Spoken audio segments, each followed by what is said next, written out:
Salut à tous, j'espère que vous allez bien. Donc, je reviens encore vers vous pour vous parler des choses de cette réalité du visible. Alors, comme je le dis constamment dans mes partages, que Salomon dit qu'il n'y a rien de nouveau, ce qui a été, c'est ce qui est et c'est ce qui sera encore. Et que le physique est le reflet du non visible. Et que le Créateur, par son verbe, parle tantôt d'une manière, tantôt d'une autre, et l'on y prend point garde. Alors, toi qui m'écoutes aujourd'hui, si tu ne prenais pas garde autrefois, dès à présent, commence à prendre garde par rapport à ce que tes yeux peuvent voir, tes oreilles peuvent entendre, tes sens peuvent percevoir au travers de la nature. Analyse bien la situation, retiens ce qui est bon et transmets-le également à tes enfants afin qu'ils puissent sortir de l'ignorance parce qu'il y a une formule qui dit que l'homme, la femme, l'enfant, l'être, la créature périt faute de connaissance. Donc il est primordial pour nous de pouvoir fusionner avec le savoir afin d'avoir une meilleure visibilité des choses. Et encore, nos pères, nos mères, dans les temps d'autrefois, ont toujours eu à appuyer leur dire par des métaphores, des énigmes, des paraboles, des dictons, en utilisant les éléments de la faune et de la flore. Et ils ne peuvent pas aller au-delà, car la création, la loi du créateur le veut ainsi. L'homme, la créature est contenue dans un globe. Est-ce que vous comprenez? Alors, je reviens vers vous parce que ce personnage qui se donne des titres de Zulula a fait une sortie par rapport à la véritable nature de, soi-disant, d'un sauveur. Mais vous allez comprendre qu'aujourd'hui, moi, je vais vous donner la véritable nature, en fait, de Zulula, de son jockey qui s'appelle Koudoumane et de son Loba. Vous allez voir que tout au long de ce partage, vous allez voir que, vous allez remarquer que ce personnage de Zoloa qui se donne des titres de deuxième né de la création, qu'il est le seul à pouvoir connaître la vérité, il se met à dénigrer les autres, en insultant les autres, soit disant qu'il est celui qui détient la vérité, qu'il est le seul enseignant et tout, et tout. Vous allez voir le contraire parce que moi j'ai marché avec lui, je connais comment il manipule les choses. Vous allez voir qu'il a sectionné en fait certains versets qui se trouvent dans les Bibles classiques pour pouvoir fabriquer sa part de Bible et dire que voilà, il a été envoyé. C'est une personne qui a eu à marcher avec d'autres personnes. Ils ne se sont pas entendus également dans le partage d'argent, le gombo. Et lui, il s'est retiré pour aller créer sa part et puis pouvoir avoir. Et quand maintenant, dans ce qu'il a créé, quand tu veux vouloir lever la tête, en fait, il fait tout pour te noyer. Est-ce que vous comprenez? Je lui ai dit, je lui ai lancé des défis plusieurs fois de pouvoir, s'il pense il peut sortir de son corps, s'il pense qu'il a un pouvoir de sortir de son corps et de venir me retrouver. Et je lui ai dit également d'aller, puisque la bonne charité commence par soi-même, mais soi-disant, selon dans son livre, qu'il dit qu'il est l'un des deux purificateurs Sawa. Mais les Sawa ont des problèmes, des difficultés. La chefferie Sawa a des difficultés au Cameroun, il n'est pas parti. Mais récemment, même, j'ai vu qu'il y avait incendie en fait dans l'un des palais du roi de Douala là-bas au Cameroun. Mais il ne part pas là-bas, on ne l'a jamais vu là-bas. Les autorités camerounaises ne le connaissent pas. Les autorités, en fait, coutumiers en fait ne le connaissent pas. Donc moi je ne sais pas de quoi il parle en fait. Je sais pas, mais de toute façon, on va vous démontrer encore que c'est un faussaire. C'est un homme qui a usurpé des identités. C'est un homme qui trafique des choses. C'est un bandit en fait. Est-ce que vous comprenez? C'est un pauvre arriviste. C'est quelqu'un qui n'a pas de connaissances. C'est quelqu'un qui a appris dans le tas. Il s'est forgé une image, a profité en fait de ce qui est pour pouvoir se donner en fait un genre. Est-ce que vous comprenez? Donc c'est un pauvre arriviste, je le dis et je pèse mes mots. C'est quelqu'un qui est très jaloux, c'est quelqu'un qui est aigri, c'est quelqu'un qui n'aime pas voir les autres évoluer. C'est un pauvre arriviste.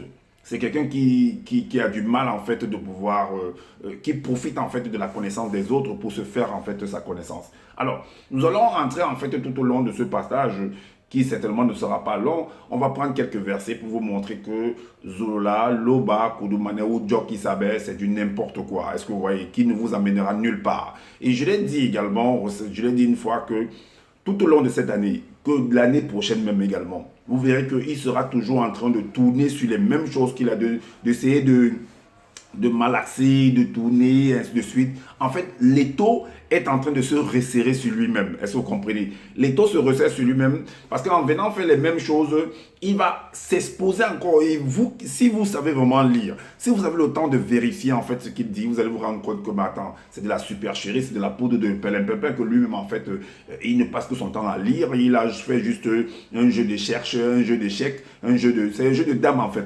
Lui-même, il ne connaît rien du tout. Il n'est rien du tout et il ne vous amènera nulle part. Parce que ce qu'ils appellent l'enfer ou l'ongala bouindea ou je ne sais pas, Mondima Koudi, c'est du pipeau, tout ça. Je vous dis et je sais de quoi je parle. C'est du pipeau, tout ça. Alors, donc, il a pris en fait le verset d'Ésaïe chapitre 9 pour dire que c'est ce que les soi-disant, il les appelle les faux enseignants, prennent pour pouvoir justifier que Jésus, en fait, que on a annoncé que ça s'adressait à Jésus.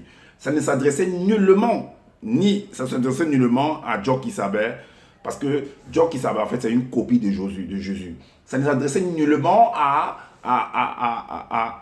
Zulula lui-même, parce qu'il vous fait comprendre qu'on a envoyé, il y avait 2 enfants, quand il y avait une prophétie, selon les Bibles, on parle de 1 enfant, un germe, mais lui dit que c'était 2 germes, c'était 2 enfants en fait. Est-ce que vous voyez que lui, Djoki savait, et lui en fait, que c'était des Douala, donc il prend l'histoire des Douala, mais même au Cameroun, il n'y a pas que les Douala. Il n'y a pas que les Douala. Alors tu penses que les Douala au Cameroun seulement peuvent venir éteindre en fait par exemple la coutume Bamileke, la coutume Bassa, la coutume Bafia, la coutume Aoussa, la coutume Beti, la coutume... Mais tu penses que c'est possible ça? Qu'il n'y a que les Douala au Cameroun? Mais arrête un peu ça. Alors, donc on va entrer en fait dans... On va aller dans Ésaïe, dans les Bibles classiques. Hein. On va lire ce qui en est là. On va analyser on va analyser. Dans le livre d'Ésaïe,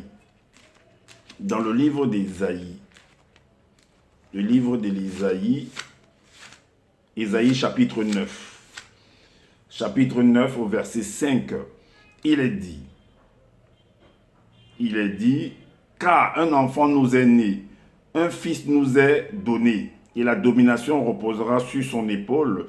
On l'appellera admirable, conseiller, Dieu puissant, Père éternel, prince de la paix. Donc, il fait comprendre que ce monsieur de Zéloa, il fait comprendre qu'en fait, que certaines personnes, certains enseignants prennent ce verset pour prouver, pour montrer que, pour appuyer que ça s'adressait en fait à Jésus. Et que il va prendre en fait de lui également un verset pour montrer que ça ne s'adressait nullement à Jésus, mais que ça s'adressait en fait à un autre personnage qui s'appelle, je crois, Eliakim. Ok, donc c'est ce qui est écrit là, dans les Bibles classiques. On va aller en fait dans son livre, qu'il appelle le livre puissant, le livre initiatique le plus puissant. Moi j'appelle ça des excréments spirituels. Oui, moi j'appelle ça des excréments spirituels. Dans le chapitre 9, de son livre, en fait, qu'est-ce qu'il dit?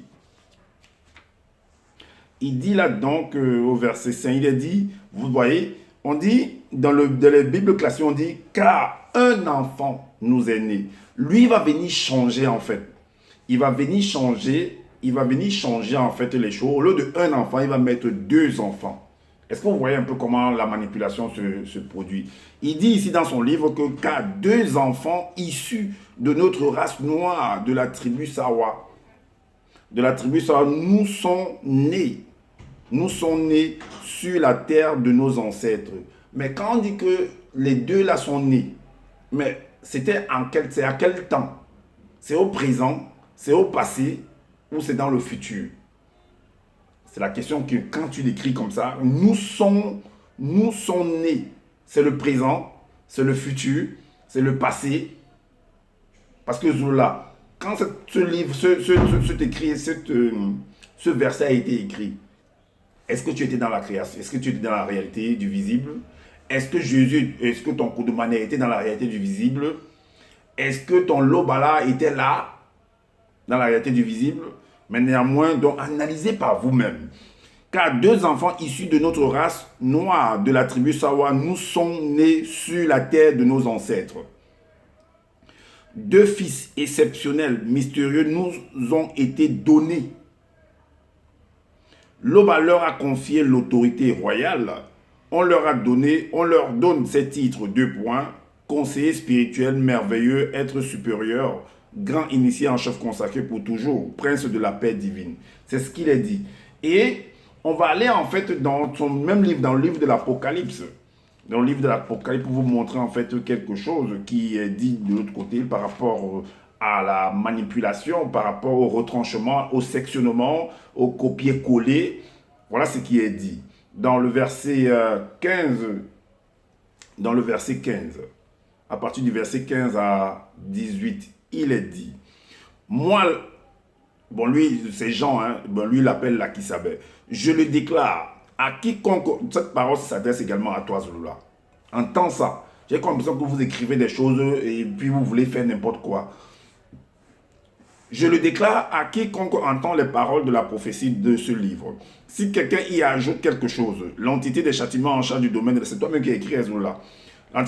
L'entité en charge du domaine de la nature le frappera des fléaux décrits dans ce livre. Et si un initié ou non initié gracié dans son état conscient aura consommé la pensée de retrancher, d'ajouter ou de modifier quelque chose de ce livre, du livre de la vérité, quoi qu'en vain, l'entité des châtiments en charge du domaine de la nature retranchera sa part du royaume du grand ordre des choses décrit dans ce livre. Et son nom sera désapprouvé par l'entité connue sous le nom de l'arbre de vie et le principe substantiel des vies. Donc, je me demande si ton nom n'est pas désapprouvé ou tes titres tous ces noms que tu veux ne sont pas désapprouvés. Alors, le verset, on a jusqu'au verset 18, il est dit, selon ce qui est écrit, c'est bien en vain que s'est mise à l'œuvre la plus mensongère des non-initiés rebelles, des blonds et des sans mêlés sous l'inspiration des démons religieux de haut rang. C'est toi-même qui écris ça. Alors, un autre verset qui prouve que Ésaïe, donc il va donner en fait un autre verset qui montre que Ésaïe 9,5 ne s'adresse aucunement à Jésus. Il va dans le verset en fait d'Ésaïe 22. Ésaïe 22. Ésaïe 22. Il va dans le chapitre d'Ésaïe 22, que ça ne s'adressait aucunement à Jésus, ni à Djokisabé, ni à Loba, ni à Zulula. À partir du verset 20 à 22. On verra également si ces versets-là se retrouvent dans sa Bible là-bas, où il n'a pas retranché, parce qu'il a fait beaucoup de retranchements, il a sectionné beaucoup de versets également. Alors, il a fait les choses à sa manière. Donc, au verset 20 à 22, il est dit du chapitre 22 de Ésaïe, il est dit que en ce jour-là, j'appellerai mon serviteur Eliakim, fils de Ilkija. Je le revêtirai de ta tunique, je le ceindrai ça veut dire, je le revêtirai de ta tunique. Ça veut dire que la tunique, là, en fait, quelqu'un d'autre la portait déjà. Donc, on va juste enlever ça, ou bien quand la personne ne sera plus là, on va enlever la même tunique, on va le revêtir à une autre personne, à une nouvelle personne, qui va prendre le pouvoir. Alors, je remettrai ton pouvoir entre ses mains. Il sera un père pour les habitants de Jérusalem et pour la maison de Juda. On a dit de 20 à 22, oui.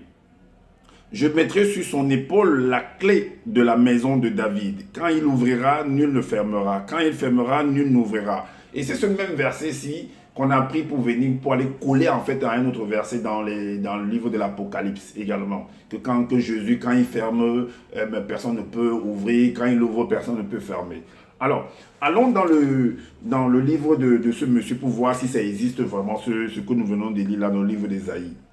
Allons dans le livre d'Ésaïe 22. 22. À partir du verset 20. À partir du verset 20.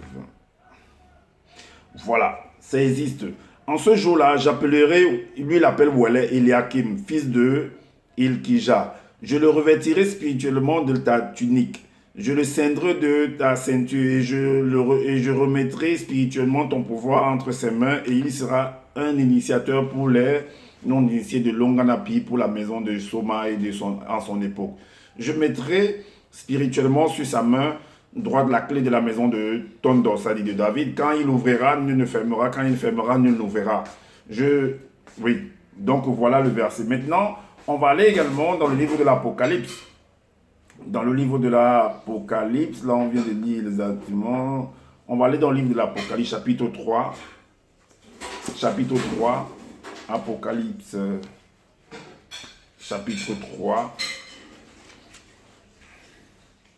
Le verset 7. Donc lui, il a plutôt mis ça au verset 8. Le verset 7.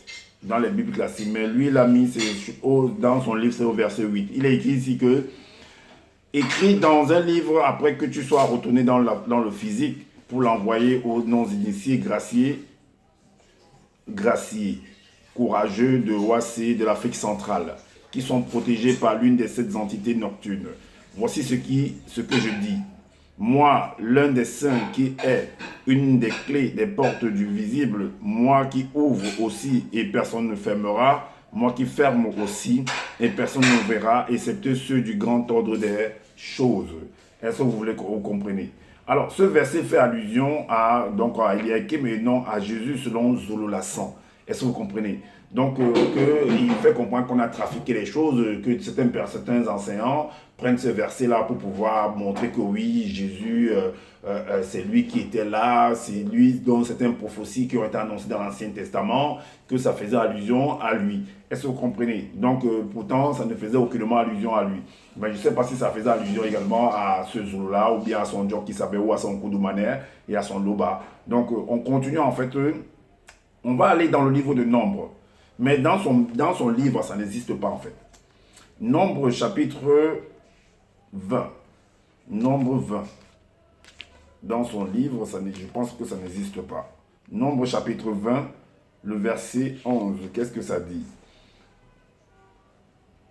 Ici, Nombre chapitre 20, le verset 21. Le verset 11 nous dit, là, donc, ça ne fait, c'est pas la même chose en fait. Il n'y a pas ça là-bas. Il n'a pas mentionné ça. Mais allons dans les Bibles classiques. Dans le livre de Nombre. Dans le livre de Nombre. Chapitre 20. Chapitre 20, verset 11. Il est dit que puis Moïse leva la main et frappa 2 fois le rocher avec la berge. Il sortit de l'eau en abondance. L'assemblée but et le bétail aussi. Ce verset n'existe pas dans le livre de Zola. Zola a sectionné ça en fait. Est-ce que vous comprenez? Mais dans les Bibles classiques, ça existe. Alors, donc, dans sa vidéo, il a pris ce verset en fait pour pouvoir, pour pouvoir expliquer que les enseignants, certains enseignants en fait prennent ce verset pour dire que le rocher en fait qui a servi à abreuver en fait le bétail et la population, que c'était Jésus. Est-ce que vous comprenez? Et lui va prouver alors que ce n'était aucunement Jésus en fait. Alors, dans son livre, dans le chapitre 18, dans le chapitre 78, dans son livre, dans le psaume, dans les psaumes, psaume 78, psaume 78, à partir du verset 15 et 16, psaume 78, 15 et 16.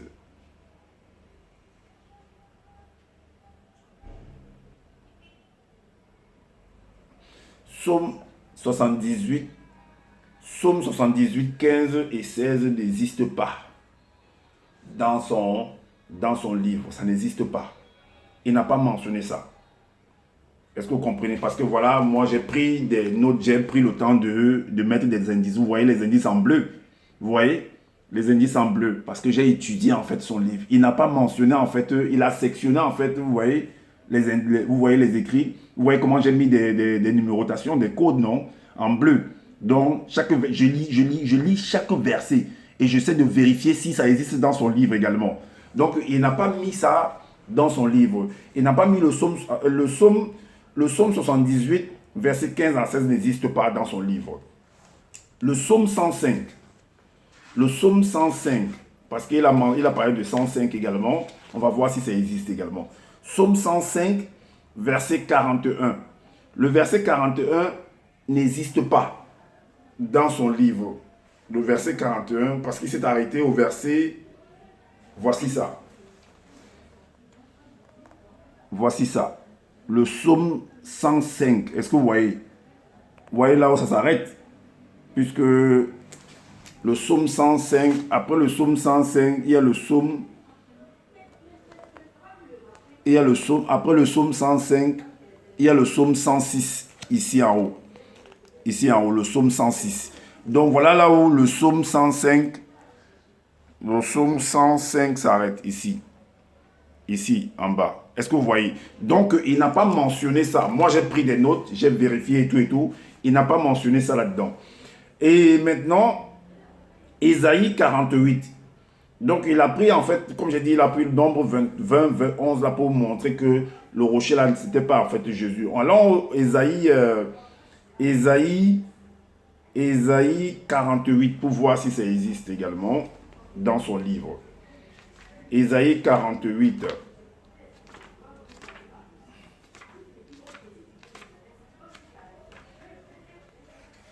Ésaïe 48. Ésaïe 48, le verset 21. Est-ce que ça existe? Ésaïe 48, le verset 21. Ça n'existe pas également.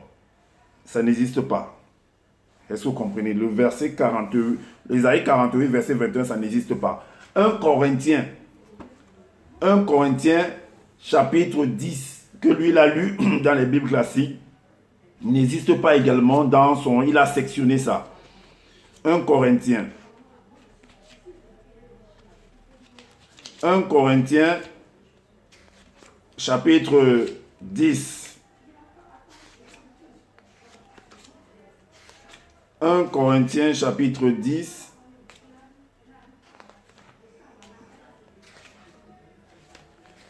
Corinthiens, chapitre 10. Est-ce que vous comprenez? Voilà 1 Corinthiens, dont lui il a écrit 1 Corinthiens 11, 1 Corinthiens 12, voilà le 1 Corinthiens.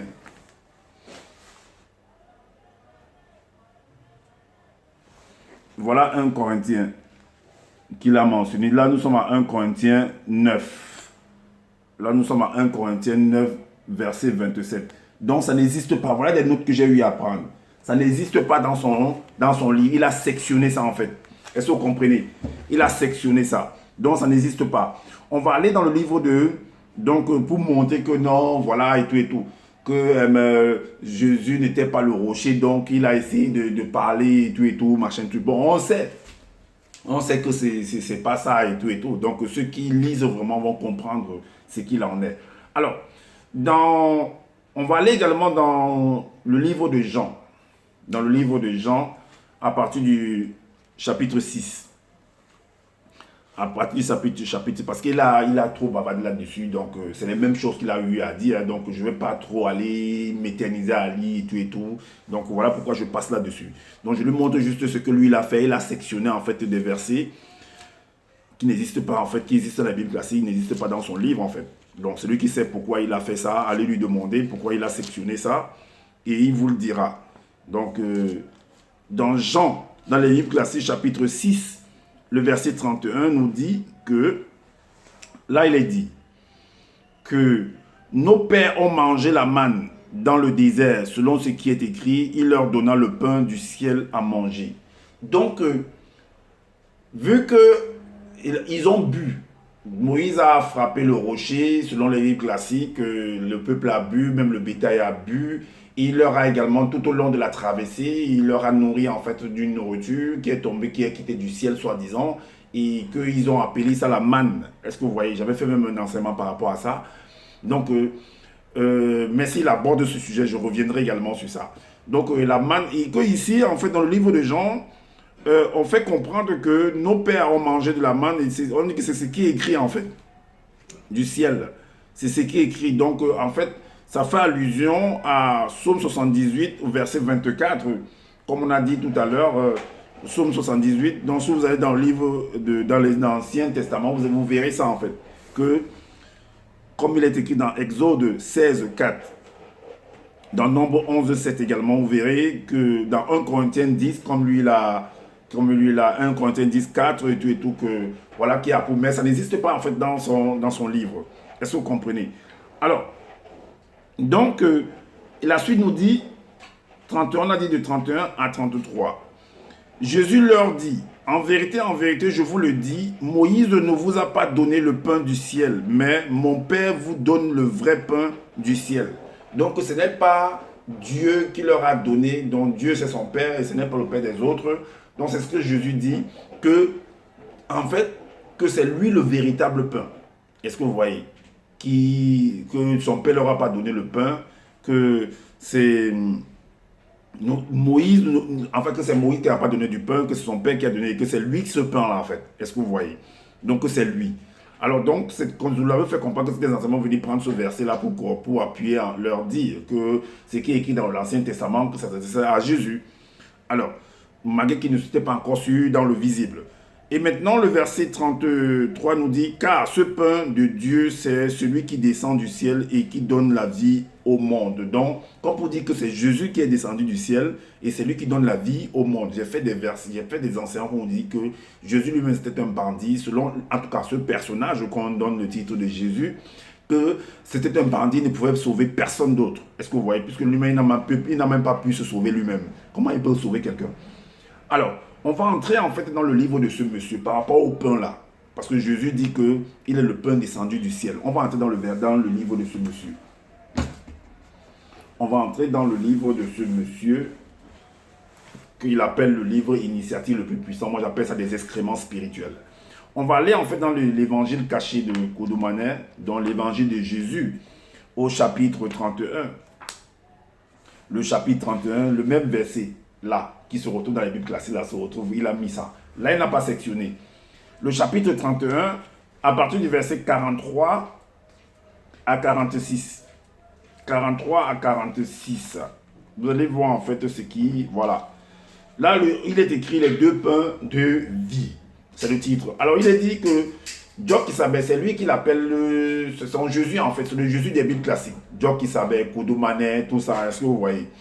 Alors, donc, Job Kisabé leur dit, en vérité, vous voyez que c'est les mêmes propos qui sont écrits dans les Bibles classiques. En vérité, je vous le dis, par le Saint-Esprit, qu'il appelle le monde à sa langue, Tété, c'est-à-dire Père. Là, il écrit pas l'eau, il écrit Tété. Vous donne l'un des deux pains, l'un des deux pains. Pourtant, c'est pas écrit l'un des deux pains. Lui, il est venu, il a usurpé, il a modifié, en fait, il dit l'un des deux pains. Est-ce que vous comprenez? De vie céleste. Est-ce que vous voyez? Maintenant, la suite nous dit, car ces deux pains, dont un pain dans les Bibles classiques, dans son livre, c'est deux pains. Parce qu'il s'associe, il s'introduit là également, dedans, en parlant du personnage de Zulula. Car les deux pains non visibles, issus de Tété, sont les deux qui descendent du grand ordre des choses dans le visible pour donner la vie par le mundi. Comme si en fait les autres ne sont pas nés dans n'ont pas connu la vie dans le grand ordre des choses. Et nous allons vous démontrer que toute créature est issue du grand ordre des choses. Vous allez voir, je vais vous démontrer cela. Et maintenant, le verset suivant dit, il lui dit, Moulé dit, donne-nous l'un de ces pains. Job Kisabé leur dit, je suis l'un des deux pains de vie.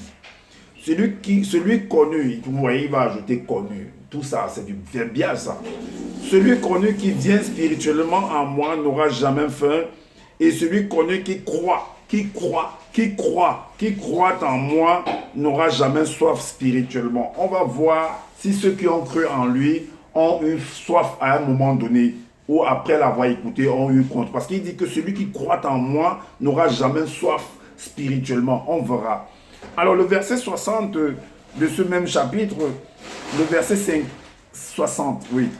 Le verset 60 de ce même chapitre nous dit que car les deux pains sont un seul et même pain. Les deux pains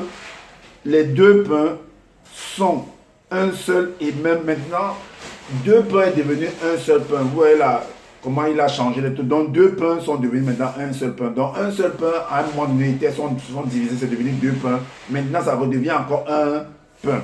Donc, car les deux pains sont un seul et même pain.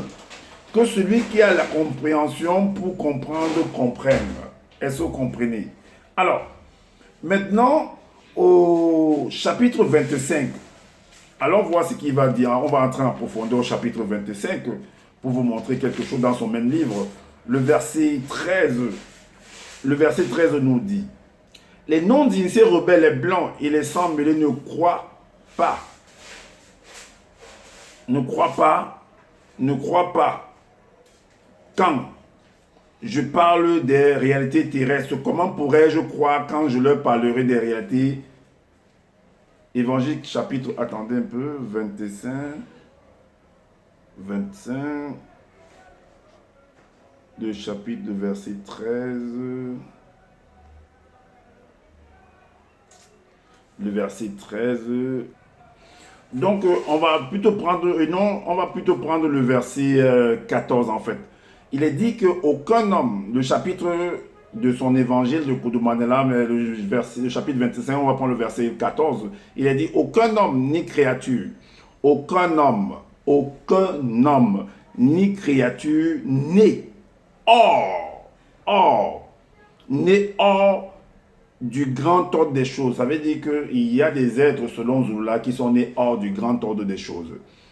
Pas même les déchus ne sont montés par la porte du grand ordre des choses. Bon, la porte du grand ordre des choses, je ne sais pas. Qu'est-ce qu'il appelle la porte du grand ordre des choses? Pour le grand tout. Le grand tout, c'est où? La porte du grand, le grand ordre des choses, c'est où? Le grand tout, c'est où? Tout ça, c'est lui qui connaît. Car celui qui vient après moi et moi sommes tous deux le grand tout. Ok, rappelez-vous qu'il dit: aucun homme ni créature né hors du grand ordre des choses, pas même les déchus ne sont montés par la porte du grand tout. Vous allez comprendre que les déchus, en fait, ce qu'il appelle les déchus, c'est que c'est les gens déchus. On connaît la naissance dans le grand, on va lui montrer qu'on connaît la naissance dans le grand tout. Et que même celui qu'il appelle Adam a connu la naissance dans le grand tout. Que lui dit que c'est la dernière entité.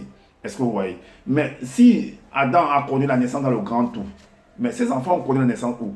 Dans hors du grand tout, ses enfants. Les autres créatures qui vont venir après, ont connu la naissance dans hors du grand tout, mais vous tu reconnais. Tous ont connu la naissance dans ce grand tout-là. Dans ce grand, où c'est grand tout, c'est grand ordre des choses, tout ça. On va te prouver cela.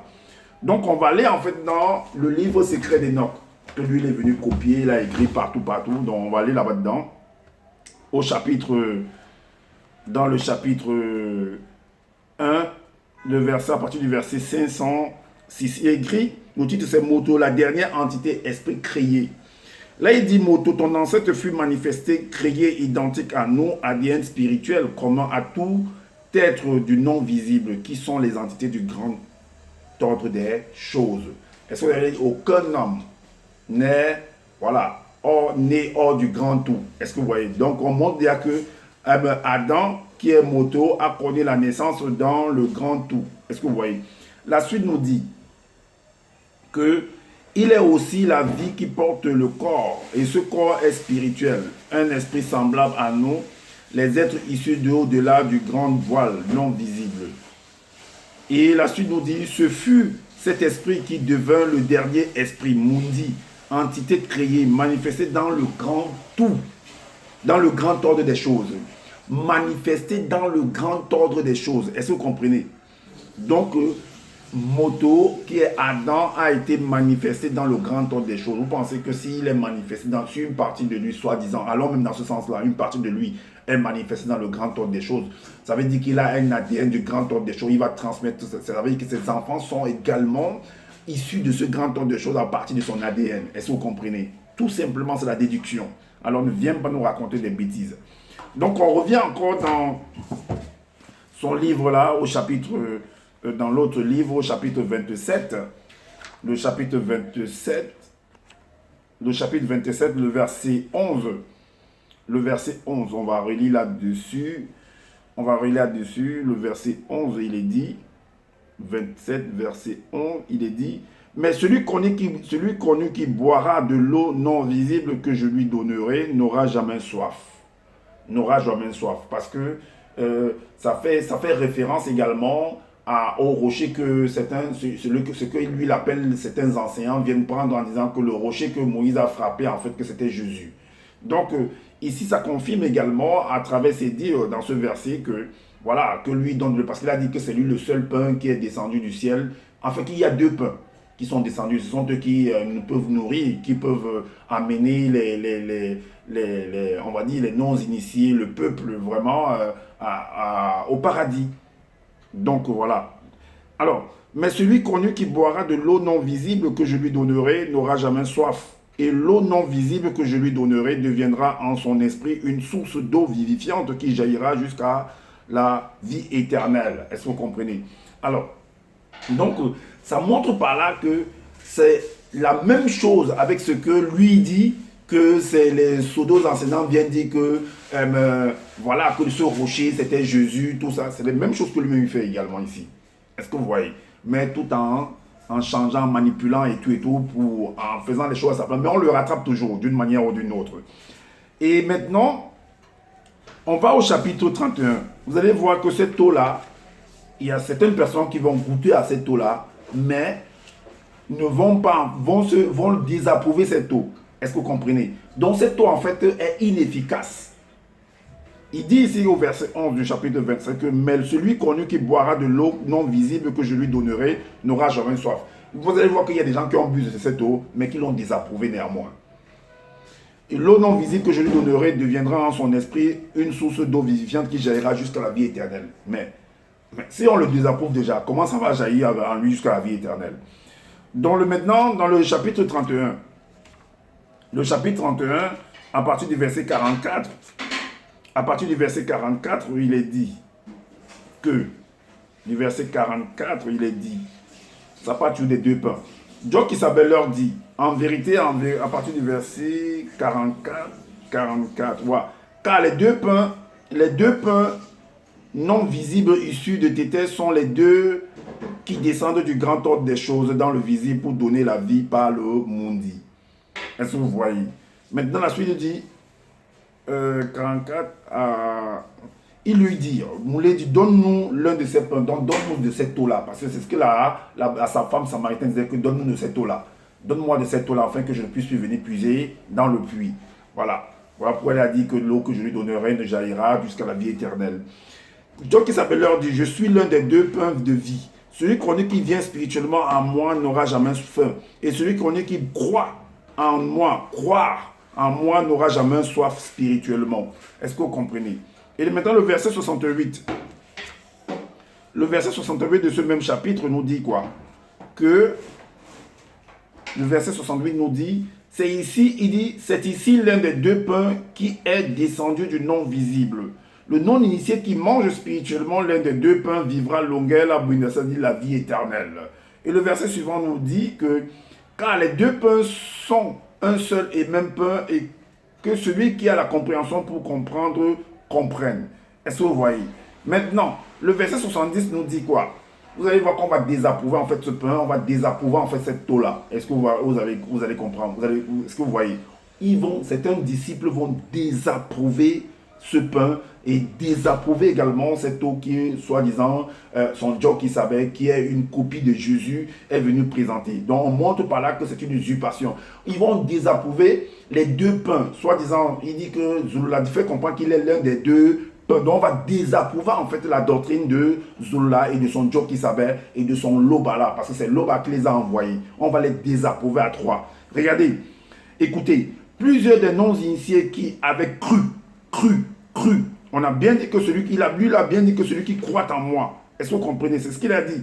Que celui connu qui croit en moi, même s'il est venu écrire connu, non connu, ça c'est d'une vieille verbiage. Est-ce que vous comprenez? C'est du n'importe quoi. Parce qu'il connaît. Donc il a manipulé les choses. Mais pourquoi c'est pas écrit dans les Bibles, c'est connu, non connu? C'est quoi ça ce truc-là? Plusieurs des non-initiés qui avaient cru en lui après l'avoir entendu. Ça c'est quelqu'un qui est en train de faire le commentaire maintenant. Est-ce que vous comprenez? Dire, deux points. Ce langage est dû à accepter qui voudra et qui peut continuer à l'écouter. Est-ce que vous comprenez? Ils l'ont désapprouvé. Le verset 76 nous dit, dès ce moment, plusieurs des non-initiés qui avaient cru se retirèrent et n'allaient plus avec lui. Est-ce que vous voyez? Donc, on l'a désapprouvé. On a désapprouvé l'eau qu'il est venu présenter. On a désapprouvé le pain qu'il est venu présenter. Donc, on a désapprouvé sa doctrine. désapprouvé la doctrine de Loba, désapprouvé la doctrine de Djoki Saber, de Koudoumane et de Zolola Son. Est-ce que vous comprenez? Qu'il appelle Mokoudoumane et Kombo Mundjedi, tout ça et tout, on les a désapprouvés. Maintenant, on va toujours dans son livre, au psaume 40. Le psaume 40. On va dans le psaume 40. Le psaume 40, verset 6. Il est dit, vous allez voir que Loba, en fait, leur créateur ou bien leur Dieu qu'ils appellent Loba, Zola et Djok qui s'appelle Koudoumane, il dit que, en fait, il fait comprendre selon le livre d'Ésaïe qu'il ne prend pas plaisir au sacrifice, au sang versé. Vous allez voir que son Loba là les a envoyés, il approuve le sang versé, il approuve les sacrifices, il approuve qu'on tue des gens en fait. Est-ce que vous voyez? Qu'on commette des meurtres. Alors il est dit ici, dans Psaume 40, verset 6, dans son livre, voilà ça, je vais lire. Oh, Loba, ça c'est soi-disant, il nous fait comprendre que c'est David qui est en train de parler, il fait comprendre que Loba en fait ne prend pas plaisir. Vous allez voir qu'il prend vraiment plaisir à ça. Oh Loba, tu n'as jamais désiré ni sacrifice ni offrande, car un sacrifice animal et offrande de fruits sont des abominations. Tu me l'as fait comprendre par ton esprit. Et ensuite par ton verbe. Le verbe c'est quoi? L'esprit c'est quoi? Tu as permis que je sois formé sous la tutelle de l'entité en charge du domaine de la nature et en charge de l'instruction dans le visible. Tu n'as jamais désiré ni holocauste, ni victime expiatoire, ni sacrifice de sang pour le péché. Vous allez voir que ce verset, en fait, tu n'as jamais ni sacrifice ni offrande. Dans Hébreu, dans le livre de Hébreu, chapitre 5. Donc, tu n'as voulu ni sacrifice ni offrande. Hébreu, chapitre 5, de ce monsieur-ci. Est-ce que c'est même mentionné dans Hébreu? Tu n'as voulu ni sacrifice ni offrande. Tu n'as voulu ni sacrifice ni offrande, mais tu m'as formé un corps pour faire, ô Dieu, ta volonté. Ô Dieu, ta volonté.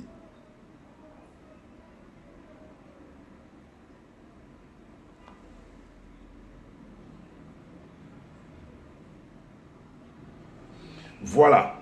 Donc,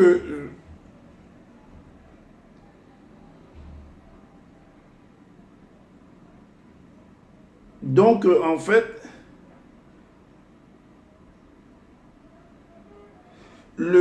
tu n'as voulu ni sacrifice. Donc, ça dit qu'en entrant en hébreu, comme il est écrit, on va aller par exemple dans les Bibles classiques. On va aller dans les Bibles classiques. On va aller dans les Bibles classiques. On va aller dans le livre d'Hébreu. On va voir ce qui est dit. Philippiens.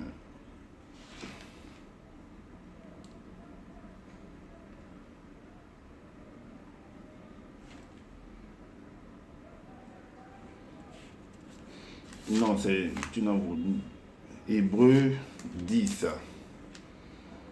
Voilà. C'est pourquoi il est écrit à partir du verset, c'est pourquoi Christ, en entrant dans le monde, tu n'as voulu ni sacrifice ni offrande, mais tu m'as formé un corps. Donc c'est ça qui est écrit dans le livre d'Ésaïe là-bas. Mais dans son livre là-bas, de Bible là-bas, ce verset de Hébreu 10, 5 là n'existe pas.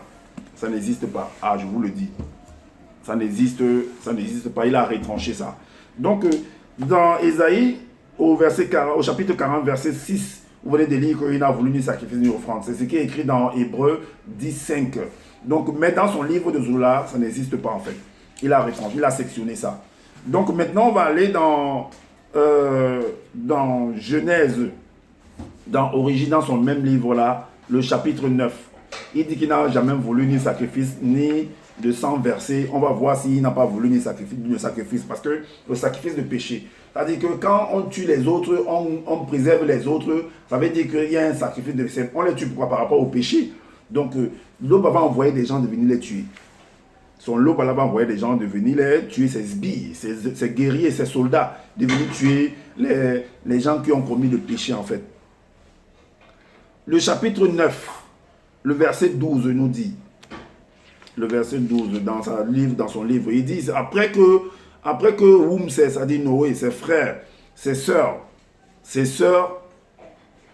et les initiés eurent fini de construire le grand vaisseau en forme de pyramide, l'entité s'adressa à un groupe de puissants archanges en ces mots. Approchez-vous, sentinelles, que chacun prenne son instrument de destruction, donc pour aller détruire les gens. Mais c'est un sacrifice. Quand tu vas détruire les gens, tu sacrifies les gens. Tu sacrifies les gens. Si vous ne savez pas que c'est ça un sacrifice, c'est un sacrifice. Tu es en train de détruire les gens en fait. Maintenant, le verset 13 nous dit, et voici venir sept puissants archanges. Chacun d'eux avait son instrument de destruction. Le verset 15 nous dit, soyez sans pitié. Soyez sans pitié. Donc détruisez-moi ces hommes-là qui commettent le péché. Donc sacrifiez-les et laissez ceux qui commettent l'iniquité. Ça veut dire que ceux qui, soi-disant, ceux qui faisaient du bien, ont fait appel à Loba, que Loba, voilà ceux qui sont à côté de nous, qui font du péché et tout, détruis-les. Et Loba a envoyé en fait ses soldats de venir les détruire. Et voici ce que... parce que si soi-disant, ces gens-là qui sont venus détruire là, viennent accomplir cette tâche, c'est parce que le chef les a envoyés. Donc son Loba les a envoyés, qu'allait les détruire. Donc, soyez sans pitié et n'usez pas de ménage contre les démons de toute race. Faites-les tous disparaître physiquement jusqu'à l'extermination totale de leur corps visible. Leurs esprits ne pourront monter, mais resteront dans le visible du visible et seront ainsi nommés mauvais esprits impurs.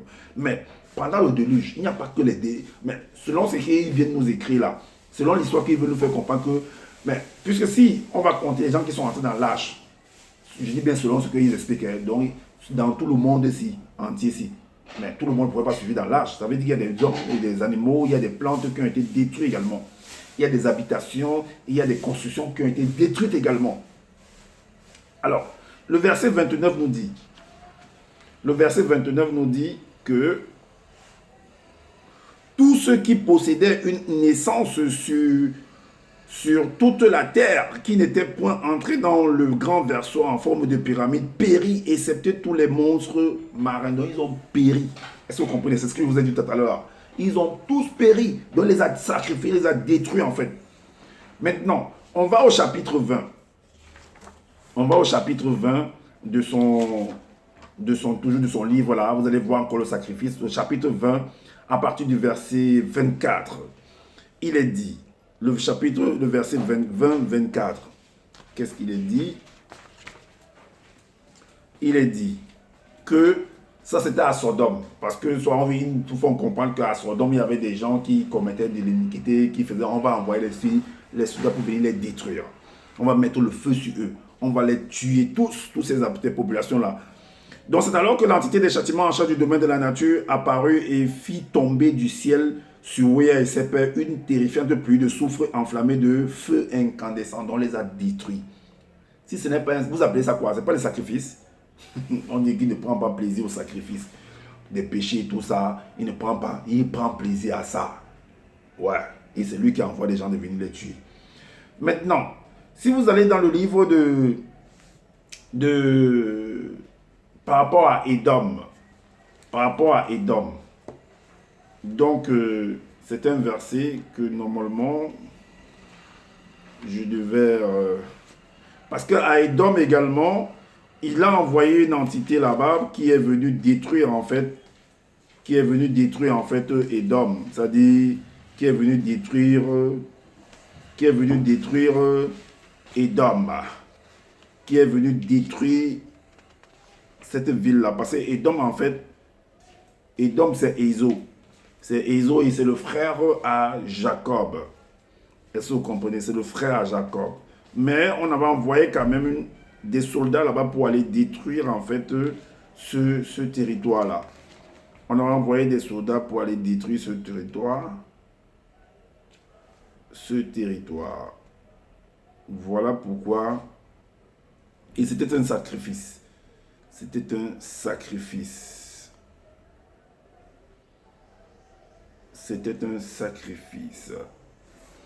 Un instant.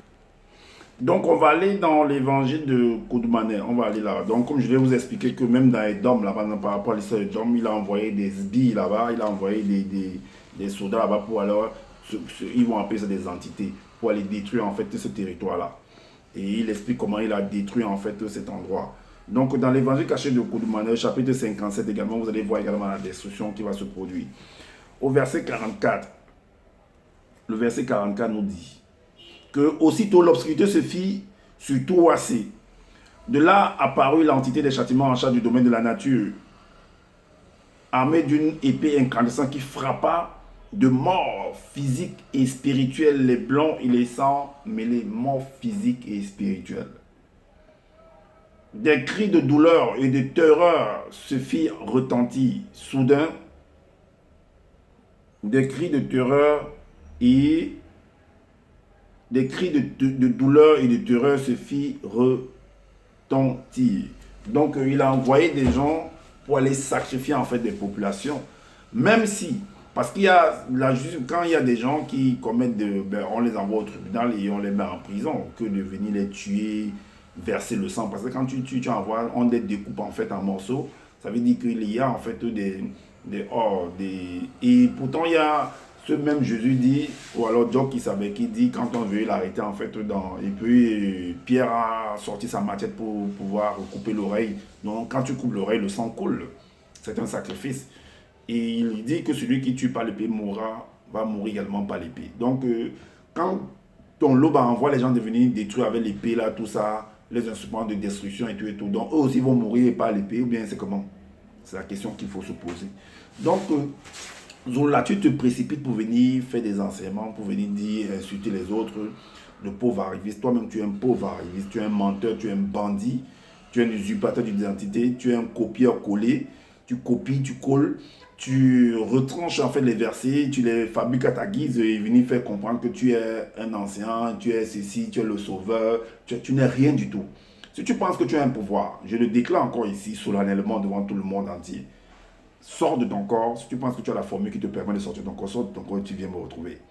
On verra pour que moi je vienne témoigner en fait de ton pouvoir. Tu n'as aucun pouvoir si ce n'est de rester dans ta chambre là-bas et de crier, de crier. Tu dis qu'il y a des gens qui vont dans les rues pour crier ceci, cela. Mais attends, même tu envoies aussi des gens d'aller crier dans les rues, non? Il n'y a pas de vidéos qui montrent que les gens de ton groupe là sont allés dans les rues pour crier. Pourquoi ils vont dans les rues pour crier? Pourquoi tu les envoies? Tu restes chez toi, toi tu les envoies. Mais toi-même, il faut partir. Tu ne vois pas les gens qui vont crier dans les rues. Tu n'as pas publié des vidéos où tu dis campagne évangélique là. Tu n'as pas envoyé ça. Tu dis qu'ils ne sont rien du tout. Que vous avez changé quoi? Toi, tu as changé quoi? Depuis que tu es là, tu as changé quoi? Va changer donc la situation des droits là au Cameroun. Tu restes dans ta chambre, tu dis que vous avez changé quoi? Vous n'allez rien changer dans le monde. Toi-même, tu ne vas rien changer. Tu n'as rien apporté si ce n'est de copier-coller les écrits des autres qui ont laissé les œuvres des autres. Tu ne connais rien du tout. Tu n'as pas fréquenté, tu n'as aucune connaissance. Tu ne fais que, tu as appris dans le tas. Les autres t'ont aidé à pouvoir à connaître ce que tu connais et puis tu viens partager en voulant faire comme si tu es ce que tu n'es rien du tout. Tu n'es qu'un pauvre arriviste Zulu Lassan. Je le dis et je pèse mes mots. Tu n'es qu'un pauvre arriviste. Et un homme qui reste à la maison, que les autres vont travailler, viennent te nourrir. Tout simplement. Est-ce que tu comprends? Alors, je t'ai dit, l'étau va se resserrer sur toi et ça va exposer en fait ton usurpation. Est-ce que combat ton vol, ton banditisme que tu fais et que tu n'es rien du tout. Voilà. C'est ce que j'avais à vous partager, les gens, les gars. Donc, dites-nous en commentaire ce que vous en pensez. Et comme je le dis toujours, je n'ai pas la science infuse. Donc, si vous trouvez qu'il y a des manquements par rapport à ce que je viens de dire, et faites des vidéos également pour aider la population en fait, de dénoncer en fait ce bandit de Zulu Lassan là, cet usurpateur là, qui vient se donner des titres pour pouvoir polluer en fait la toile. Il vient raconter du n'importe quoi. Je ne vois pas qu'est-ce qu'il apporte comme connaissance si ce n'est de parler des sawa, des doigts là, tout ça et tout. On n'a rien à foutre avec ça.